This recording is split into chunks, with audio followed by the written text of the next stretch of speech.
नमस्कार, मैं Preeti Agarwal, assistant professor chemistry in government college Kekri. Last topic में आपने बीएससी सेकेंड ईयर के थर्मोडायनामिक्स सेकेंड के पोर्शन में एंट्रोपी के बारे में पढ़ा।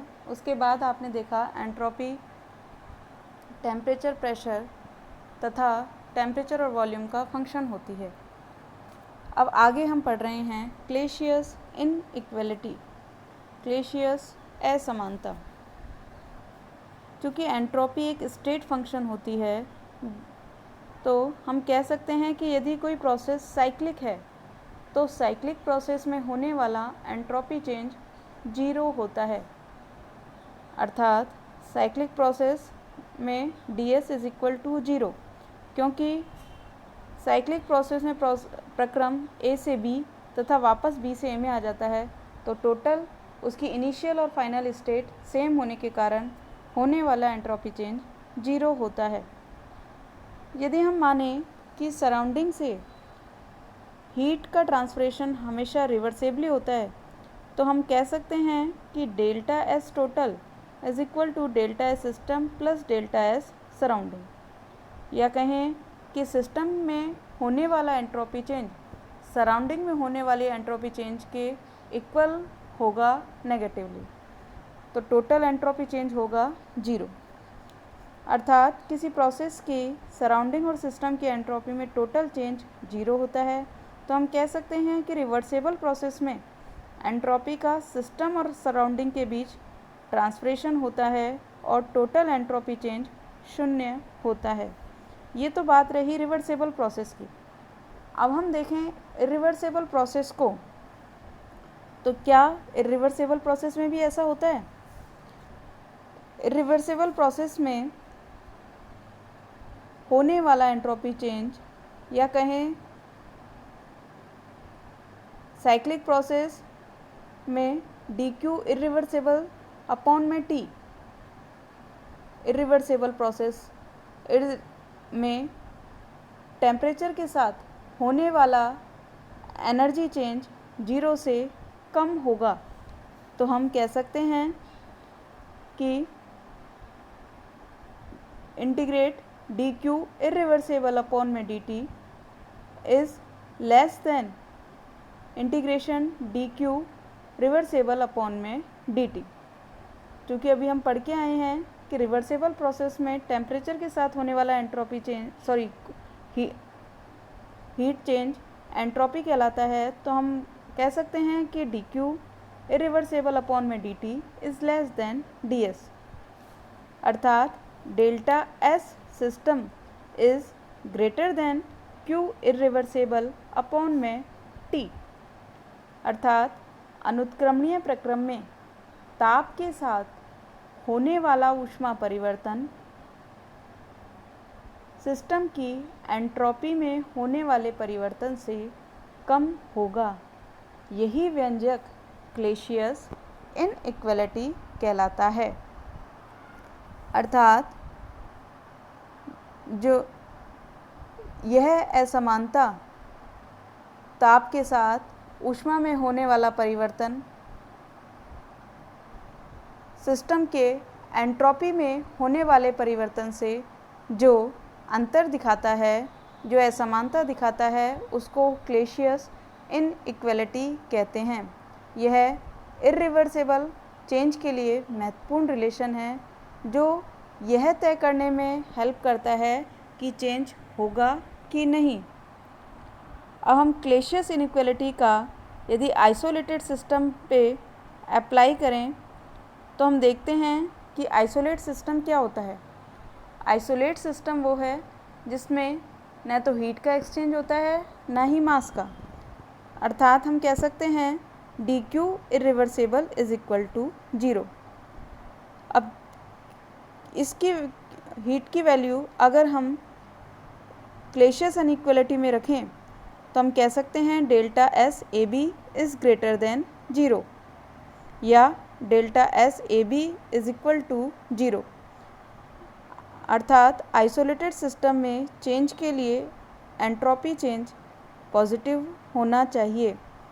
या कहें आइसोलेटेड सिस्टम में नेचुरल चेंज के लिए एंट्रोपी हमेशा बढ़ेगी और यह चेंज तब तक चलता है जब तक कि एंट्रोपी का मान बढ़ रहा है तथा इक्विलिब्रियम स्टेट पर एंट्रोपी मैक्सिमम हो जाती है।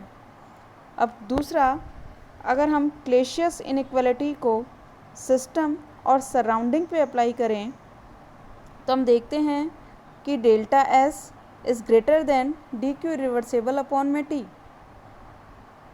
अर्थात हम कह सकते हैं कि delta S system is greater then delta S system plus surrounding is greater than zero, या कहें यूनिवर्स की एंट्रोपी में होने वाला चेंज हमेशा ज़ीरो से ज़्यादा होगा या फिर बराबर होगा। जहाँ समानता है, सिमिलरिटी है, वो रिवर्सेबल चेंज को बताता है, जबकि डिससिमिलरिटी इर्रिवर्सेबल चेंज के बारे में बताती है। चूँकि नेचुरल प्रोसेस इर्रिवर्सेबल होते हैं तो उनकी एंट्रोपी बढ़ती है, अर्थात रिवर्सेबल प्रोसेस में एंट्रोपी कांस्टेंट होती है, जबकि इर्रिवर्सेबल प्रोसेस में एंट्रोपी का मान हमेशा बढ़ता है। तो क्लेशियस ने इस प्रकार हमें बताया कि यूनिवर्स की एनर्जी रहती तो कांस्टेंट है, लेकिन एंट्रोपी हमेशा बढ़ती है तथा हमेशा ही मैक्सिमम की तरफ अग्रसर होती है। अब आगे हम देखें entropy change for an ideal gas, Adarsh gas के लिए एंट्रोपी में होने वाला परिवर्तन। यदि कोई आदर्श गैस T टेम्परेचर पर जिसका वॉल्यूम V तथा प्रेशर P है तथा यह अपने सराउंडिंग से DQ रिवर्सेबल हीट रिवर्सेबल ढंग से एब्जॉर्ब करता है, तो इस प्रोसेस में होने वाला एंट्रोपी चेंज होता है ds is equal to DQ reversible upon में T। यदि चूँकि एंट्रोपी एक स्टेट फंक्शन है तथा इसकी वैल्यू 3 वेरिएबल्स प्रेशर, वॉल्यूम और टेम्परेचर में से किन्हीं दो पर डिपेंड करती है, तो हम शुरुआत में टेम्परेचर और वॉल्यूम वेरिएबल लें।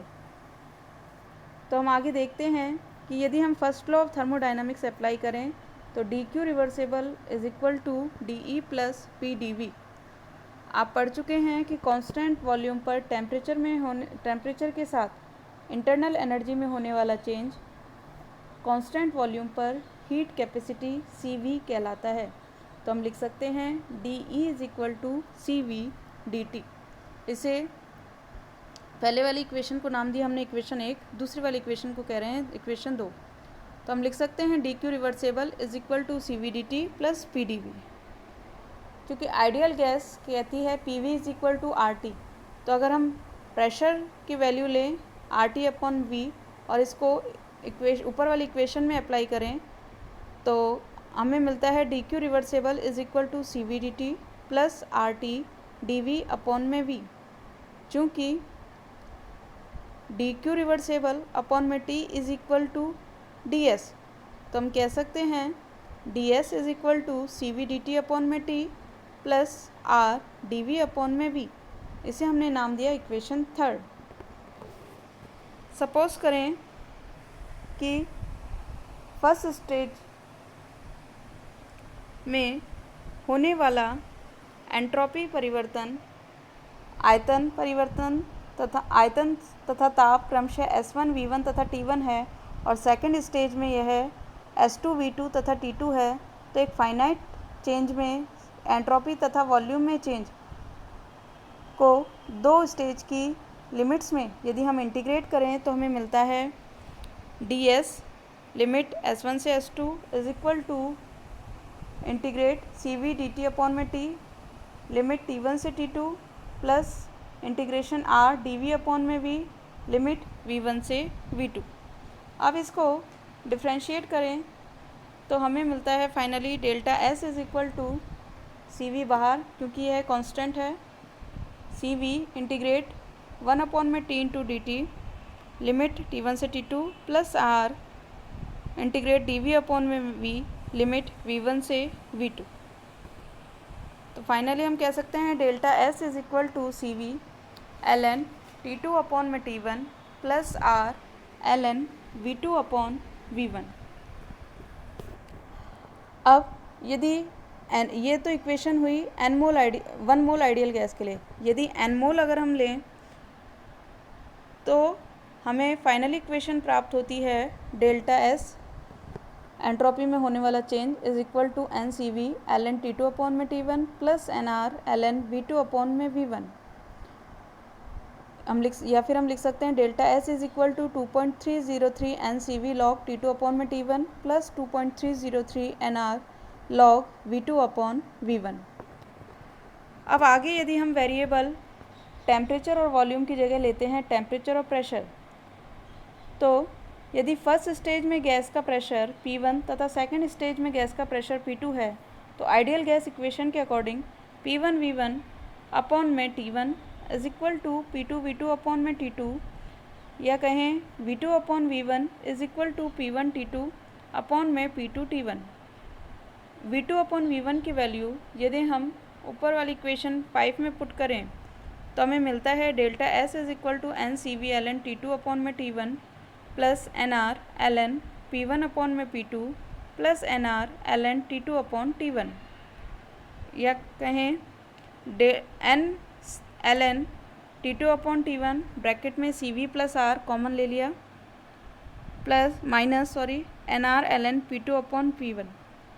क्योंकि आप पढ़ चुके हो कि कांस्टेंट प्रेशर और कांस्टेंट वॉल्यूम पर हीट कैपेसिटी में चेंज गैस कांस्टेंट के बराबर होता है, अर्थात Cp minus CV is equal to R। तो इस रिलेशन को हम पहले वाली इक्वेशन में पुट करें तो हमें मिलता है delta S is equal to N C P ln T2 upon में T1 minus NR ln P2 upon P1, या कहें delta S is equal to 2.303 NCP log T2 upon T1 minus 2.303 NR log P2 upon P1। ये था यदि हम temperature pressure या temperature volume function लें तो एंट्रोपी में क्या परिवर्तन होता है। अब यदि इन दोनों इक्वेशंस को हम डिफरेंट प्रोसेस पे अप्लाई करें, सबसे पहले हम अप्लाई करें आइसोथर्मल प्रोसेस में, तो आइसोथर्मल प्रोसेस में टेम्परेचर कांस्टेंट रहता है, अर्थात delta T is equal to 0। तो कांस्टेंट टेम्परेचर पर होने वाला एंट्रोपी चेंज बराबर होगा डेल्टा S बराबर 2.303 NR log V2 upon V1। क्योंकि pressure is inversely proportional to volume है, तो हम लिख सकते हैं delta S is equal to 2.303 NR log V1 upon में P1 अपॉन में P2। इसी तरह आइसोबैरिक प्रोसेस में प्रेशर कांस्टेंट रहता है, अर्थात delta P is equal to 0। तो हम एंट्रोपी चेंज लिख सकते हैं delta S is equal to 2.303 NCP log T2 upon T1।